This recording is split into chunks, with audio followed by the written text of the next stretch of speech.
सीमा के बालों में बचपन से बहुत जुएं थी। इसका कारण था सीमा का कई कई दिन सिर को ना धोना, ना ही सिर की सफाई करना। ये आदत उसके बड़े होने पर भी नहीं छूटी। जब वो कॉलेज गई तो कोई भी उसका दोस्त बनने को तैयार नहीं था। सब लड़कियां उससे नफरत करती थी। यार देखा, जरा अपना हेयर ब्रश तो देना, मैं लगता है घर पर ही भूल आई हूँ। ना बाबा ना, तेरे बालों में तो जुएं हैं, तुझे तो मैं अपना हेयर ब्रश कभी भी ना दूं। चल ज्योति, कॉलेज की छुट्टी हो गई है, घर जाते हुए रास्ते में गोलगप्पे खाते हुए जाएंगे। सीमा के सिर में जुएं होने के कारण हमेशा ही वो अपमानित होती थी, पर मजाल है जो वो अपना सिर साफ करवा ले। सीमा, ओ सीमा, ये सिर धोकर गीला तौलिया तूने स्टैंड पर टांगा है? हाँ माँ, वो सिर बहुत खुजली कर रहा था तो धोकर आई थी। सारा तौलिया जुओं से भरा हुआ है, सिर तो खुजली करेगा ही। कितनी बार कहा है सिर साफ करवा लिया कर, पर सुनती कहाँ है। पता नहीं इस लड़की के सिर की जुएं जाती ही क्यों नहीं है। वृंदा, जितनी जल्दी हो इसके सिर की जुएं साफ करवा दे। बड़े बूढ़े कहते हैं जिस लड़की की शादी के समय सिर में जुएं हो, शादी के बाद जुएं ब्याह जाती हैं, फिर उन्हें साफ करना बहुत मुश्किल होता है। क्या दादी, ऐसा कुछ नहीं होता है, आप बेकार में ही डरा रहे हो। सीमा की दादी चाहती थी कि सीमा किसी तरह अपने सिर की तरफ ध्यान दे दे, पर उसने एक कान से सुनकर दूसरे से निकाल दिया। आकाश नाम के लड़के से सीमा का रिश्ता तय हो जाता है, पर शादी के दिन मंडप में सीमा का हाथ बार बार अपने सिर में जा रहा था। क्या करूं, ये जुएं तो जैसे रेलगाड़ी की तरह सिर में दौड़ लगा रही हैं। जुड़ा होने के कारण उन्हें रेंगने के लिए जगह जो नहीं मिल रही होगी। अरे मत घूमो। सीमा, आकाश, एक दूसरे के गले में जयमाला पहनाओ। क्या हुआ सीमा, तुम बार बार अपने सिर में खुजली क्यों कर रही हो? वो पता नहीं, मेरे जूड़े में लगी पिनें चुभ रही हैं। कितनी बार इसे बोला था अपना सिर साफ कर ले, नहीं तो जुएं कुछ नहीं करेंगे, और ये लड़की मेरी सुनती कहाँ है। अब शादी के बाद किस किस से छुपाएगी। सीमा की शादी हो जाती है, पर वो अपने सिर को हमेशा घूंघट से ढक कर रखती थी। सीमा बहू, तुम सचमुच बहुत संस्कारी हो, पर हमारे यहाँ सिर ढकने की कोई जरूरत नहीं है। हम अपनी बहुओं से पल्ला नहीं रखवाते। माँ जी, मुझे सिर पर पल्ला रखना अच्छा लगता है। सीमा जब अपने कमरे में जाती तो आकाश के सो जाने के बाद वो सिर को बुरी तरह खुजाने लगती। वो बाथरूम में खड़ी होकर अपनी जुओं वाली कंघी से सिर को काटने लगती, जो उसकी माँ ने उसे छुपाकर पर्स पे रखने को दी थी। 2-3 दिन में तो ठीक रहा, पर एक दिन आकाश अचानक चिल्ला उठा। माँ, मेरे सिर में बहुत खुजली हो रही है, लगता है कोई कीड़ा काट रहा है। क्या कीड़ा? जरा अपना सिर तो दिखा। हे भगवान आकाश, तेरे सिर में 2 जुएं चल रही हैं। जुएं? ऐसा कैसे हो सकता है माँ? हमारे घर में तो किसी को भी जुएं नहीं है। माँ, आपके बालों में भी एक जू चल रही है, वो आपके सफेद बालों में साफ दिखाई दे रही है। क्या? पकड़ तो जरा। आकाश और उसकी माँ के सिर में भी जुएं पड़ जाती हैं। उस दिन तो बात छुप जाती है, पर एक दिन घर में कीर्तन हो रहा था। सब लोग उस पर ध्यान लगाए बैठे थे। सीमा ने डर के मारे सिर पर घूंघट डाले रखा, पर सबके बीच सीमा के सिर से साड़ी का घूंघट नीचे गिर जाता है। तभी एक पड़ोसन की नजर सीमा के सिर पर जाती है। हे भगवान सुषमा, तुम्हारी बहू के सिर में कितनी जुएं हैं। छी छी छी छी छी। राम राम राम, जुएं वाली बहू है सुषमा की। खबरदार जो मेरी बहू के खिलाफ एक लफ्ज भी बोला। अरे हो जाती है जुएं किसी न किसी के सिर में, पर इनसे छुटकारा भी तो पाया जा सकता है। तुम्हारी बहू बेटियों के सिर में कभी जुएं नहीं पड़ी, जो तुम मेरी बहू के पीछे पड़ गई हो। माँ जी कितनी अच्छी है जो मुझे सपोर्ट कर रही है। कहीं ना कहीं गलती तो मेरी है। अगर आज मैं अपना सिर साफ रखती तो मेरे सिर में जुएं ना होती, तो माँ जी को यूं अपमान न झेलना पड़ता। मैं जुओं का इलाज करूंगी, अपने सिर को बिल्कुल साफ रखूंगी। मैं माँ जी को निराश नहीं होने दूंगी। अगले दिन ही सीमा एक अच्छे स्किन के डॉक्टर से मिली और कुछ खाने और लगाने की अच्छी दवाइयां लिखवाकर उसने अपना ट्रीटमेंट शुरू किया। रेगुलर इलाज करने से धीरे धीरे सीमा के सिर की जुएं कम होने लगी, और एक दिन ऐसा आया जब उसके सिर में एक ही जुएं थी। उसका पूरा सिर साफ हो चुका था। थैंक यू डॉक्टर, आज आपके कारण मुझे अपने सिर की जुओं से छुटकारा मिल गया। सचमुच मेरा तो बहुत सिर दर्द रहता था, हर समय बेचैनी होती थी। सीमा बहुत खुश थी। आज उसने अपने सिर को घूंघट से नहीं ढका था। वो सम्मान से अपने साफ और सुंदर बाल खोलकर बेझिझक घूम सकती थी। ये देखकर सीमा की सास और आकाश बहुत खुश थे। सीमा की माँ और दादी को जब ये बात पता चलती है तो वो भी चैन की सांस लेते हैं कि आखिर सीमा ने अपने सिर की देखभाल के बारे में सोचकर हमेशा के लिए जुओं से छुटकारा पा लिया। प्रिया शादी करने के नाम से डर रही थी और बार बार अपनी मम्मी से एक ही बात कह रही थी। मम्मी, यहाँ मायके में तो आपने ये बात सबसे छुपा ली और मेरी कभी भी इंसल्ट नहीं होनी थी, पर ससुराल में ये बात किसी को भी पता चल गई तो अब जानते हो ना मम्मी, वहां मेरा कितना अपमान होगा। जब मेरी सास और पति को ये पता चलेगा कि मैं रात में सोते वक्त बेड पर सुसु करती हूँ, जो कि मेरे कंट्रोल से बिल्कुल बाहर है। प्रिया बेटा, मैंने तेरी दवाइयां सूटकेस में रख दी है, तूने समय पर लेती रहना। तू घबरा मत, डॉक्टर ने भी तो यही बोला है ना कि तुम्हें तनाव बिल्कुल भी नहीं लेना है, और रात को सोने से पहले सुसु करके सोना, तो तुम्हें ही परेशानी नहीं होगी।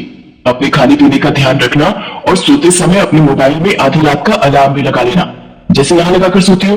प्रिया उस वक्त माँ की बात को सुन लेती है, पर उसके मन में इस बात को लेकर बहुत डर और घबराहट पैदा हो रही थी। कुछ दिनों बाद प्रिया की शादी हो जाती है और वो अपने ससुराल आ जाती है। कुछ दिन तक प्रिया अपने फोन में अलार्म लगाकर सोती है, तो सब कुछ ठीक चल रहा था। पर एक दिन प्रिया, अचानक मुझे ऑफिस के काम से बाहर जाना पड़ रहा है, और मैं 2 दिन में वापस आ जाऊंगा। तुम इस बात को लेकर मेरे से नाराज तो नहीं होना? नहीं नहीं, मैं भला क्यों नाराज होने लगी। आपका काम पहले है, आप अच्छे से काम करके लौटना। अरे रवि बेटा, तू चिंता क्यों करता है, मैं हूं ना बहू का ख्याल रखने के लिए। हम दोनों सास बहू खूब मजे करेंगे। रवि काम से बाहर चला जाता है। उसी रात, प्रिया बेटा, ये देख, मैंने हम दोनों के लिए कितनी बढ़िया वाली आइसक्रीम मंगवाई है। हम दोनों मिलकर खाते हैं। पर मैं तो आइसक्रीम खाती ही नहीं हूँ, क्योंकि ठंडी चीजें खाने से मुझे और ज्यादा सुसु आता है। पर माँ जी को मना कैसे करूं, उन्हें बुरा लगेगा। मुझे आइसक्रीम खानी पड़ेगी। है ना कितनी बढ़िया हमारी आइसक्रीम, हमारे यहाँ की मशहूर आइसक्रीम है। एक काम करो, जब तक रवि वापस नहीं लौटता हम दोनों सास बहू एक ही कमरे में सो जाती हैं। रात को सोते समय गप्पे मारेंगे। जी जी ठीक है माँ जी, जैसा आप कहें। अब क्या करूं, मुझे माँ जी के साथ सोना पड़ेगा। कहीं रात में मेरा सूसू निकल गया तो मेरी तो सारी सच्चाई माँ जी और रवि के सामने आ जाएगी। उस रात प्रिया 2 बार अलार्म लगाकर सोई थी, इसलिए वो रात में 2 बार बाथरूम आई थी। पर चिंता और डर से वो पूरी रात सो नहीं पाई थी। अगली रात जब प्रिया अपनी सास के साथ सोई तो उसका फोन चार्ज नहीं था। इस वजह से उसकी बैटरी खत्म हो गई और फोन स्विच ऑफ हो गया। प्रिया गहरी नींद में थी, तो उसे पता ही नहीं चला कि उसे रात में उठकर बाथरूम जाना है। उसका पूरा बिस्तर गीला था। घबराहट से उसके पसीने छूटने लगते हैं। प्रिया की सास ये सब देख लेती है और गुस्से में प्रिया पर चिल्ला पड़ती है। इतनी देर में रवि भी वापस आ जाता है। रवि बेटा, हम बेड पर सुसु करने वाली बहू ले आए हैं। मुझे तो सचमुच इसे अपनी बहू कहते हुए शर्म आ रही है। दुनियादारी और समाज में किसी को भी पता चल गया तो सब लोग हम पर हंसेंगे। अब मैं इसका क्या करूं? इसके माँ बाप ने भी हमसे इस बात को छुपाया और तो और इसने भी हमसे इतनी बड़ी बात छुपाई। मुझे तो कुछ समझ में नहीं आ रहा है। मैं तो कहती हूँ इसे अभी के अभी इसकी माँ के घर भेज दे। अब तो इससे बात कर। माँ, मैं ये बात जानता हूँ। मुझे पता है कि प्रिया को रात में बेड पर सुसु करने की आदत है। क्या तू ये बात जानता है और तूने ये बात मुझसे छुपाई? आते ही बीवी का गुलाम हो गया। रवि इस बारे में जानते थे, पर उन्होंने मुझसे इस बात के बारे में पूछा भी नहीं और गुस्सा भी नहीं किया। पर रवि को ये बात कैसे पता चली? मैं तो रोजाना अलार्म लगाकर सोती हूँ। माँ, ये बात मुझे उस दिन पता चली जिस रात प्रिया बहुत गहरी नींद में थी। अलार्म मैंने ही बंद किया था। तब मैंने देखा प्रिया के आसपास बिस्तर गीला हो रहा था। मैं उसी वक्त समझ गया था। प्रिया, तुम्हें याद होगा जब उस दिन तुमने मेरे उठते से ही बेडशीट चेंज कर दी थी ताकि मुझे पता ना चले। माँ, प्रिया की नजर से सोचो, वो खुद इस आदत से कितनी शर्मसार होती होगी। शायद ये कई रातें सो भी नहीं पाई है। माँ, आप जानती हो इस आदत की सबसे बड़ी वजह तनाव है। आप तो खुद कहती हो किसी भी बीमारी की सबसे बड़ी वजह चिंता होती है। और माँ, हम कितनी बीमारियों का शिकार होते हैं और उन्हें ठीक करने के लिए इलाज के साथ साथ हमें अपनों के सहयोग की भी तो जरूरत होती है। तभी तो हम बीमारी से लड़कर ठीक हो पाते हैं। माँ, इस वक्त प्रिया जिस जगह खड़ी है शायद हम दोनों उसका अंदाजा भी नहीं लगा सकते। इस वक्त प्रिया को हम दोनों के सहयोग की बहुत जरूरत है। अच्छा माँ, एक बात बताओ, अगर यही आदत मुझ में होती तो फिर तुम क्या करती?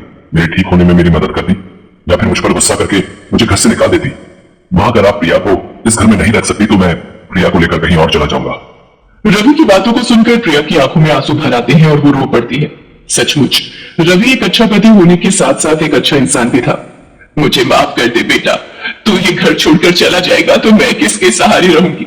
मुझसे बहुत बड़ी गलती हो गई प्रिया बहू, मुझे माफ कर दो। मुझे तुम्हें समझना चाहिए था, न कि तुम्हारी कमी को ढूंढना चाहिए था। एक माँ होकर भी मैं तुम्हारी परेशानी को समझ नहीं पाई। नहीं माँ जी, आप मेरी माँ हो और माँ कभी अपने बच्चों से माफी नहीं मांगती। मैं सचमुच कितनी भाग्यशाली हूँ जो मुझे पति के रूप में रवि और माँ के रूप में आप मिले। प्रिया अपनी सास के गले लग जाती है। ये देखकर रवि भी बहुत खुश होता है। प्रिया अब रात में तरल पदार्थ ज्यादा नहीं लेती थी और समय पर सोती थी। प्रिया रात में कभी अलार्म के ना उठ पाए तो रवि उसे उठा देता था ताकि प्रिया को रात में कोई परेशानी ना हो। प्रिया की सास और रवि प्रिया को खुश रखते थे।